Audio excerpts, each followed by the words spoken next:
Jeremiah 17. Judah's sin is engraved with an iron tool, inscribed with a flint point. On the tablets of their hearts and on the horns of their altars, even their children remember their altars and Asherah poles. Beside the spreading trees and high hills, my mountains and the land and your wealth and all your treasures, I will give way as plunder, together as with your high places.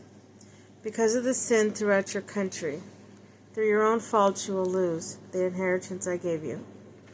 I will enslave you to your enemies, in a land you do not know, for you have kindled my anger, and it will burn forever. This is what the Lord says. Cursed is the one who trusts in man, who draws strength from mere flesh, and whose hearts turn away from the Lord. That person will be like a bush in the wastelands. They will not see prosperity when it comes. They will dwell in the parched places of the desert, in the salt lands where no one lives.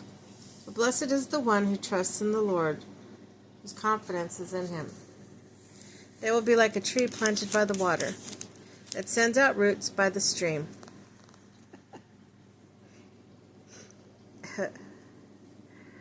It does not fear when heat comes. Its leaves always are green. It has no worries in years of drought and never fails to bear fruit. She's hiding. The heart is deceitful above all things and beyond cure. Who can understand it? I, the Lord, search the heart and examine the mind, to reward each person according to their conduct, according to what their deeds deserve. Like a partridge that hatches eggs it does not lay, are those who gain riches by unjust means. When their lives are half gone, their riches will desert them, and in the end they will prove to be fools. The glorious throne, exalted from the beginning, is the place of our sanctuary.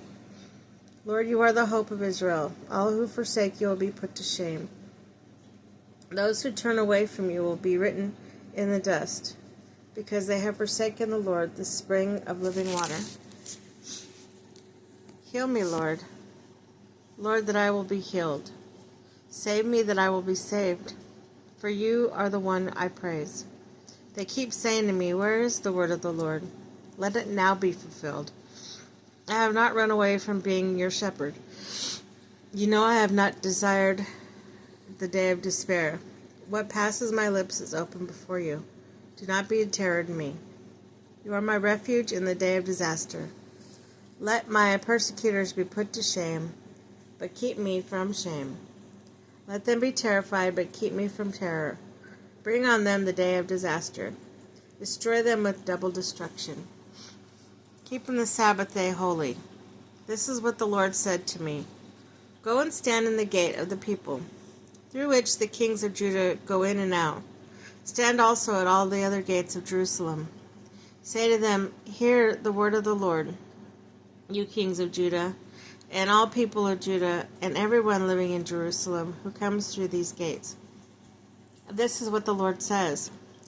Be careful not to carry a load on the Sabbath day or bring it through the gates of Jerusalem. Do not bring load out of your houses or do any work on the Sabbath, but keep the Sabbath day holy, as I commanded your ancestors. Yet they did not listen or pay attention. They were stiff-necked and would not listen or respond to discipline. But if you are careful to obey me, declares the Lord, and bring no load through the gates of the city on the Sabbath, but keep the Sabbath day holy and by not doing any work on it, then kings who sit on David's throne will come through the gates of the city with their officials, and they and their officials will come in riding in chariots and on horses, accompanied by the men of Judah, and those living in Jerusalem, and this city will be inhabited forever. People will come from the towns of Judah and villages around Jerusalem, from the territory of Benjamin and the western foothills, from the hill country, and the Negev, bringing burnt offerings and sacrifices, grain offerings and incense, bringing thank offerings in the house of the Lord. But if you do not obey me to keep the Sabbath day holy by not carrying any loads as you come through the gates of Jerusalem on the Sabbath day, then I will kindle an unquenchable fire in the gates of Jerusalem that will consume her fortresses.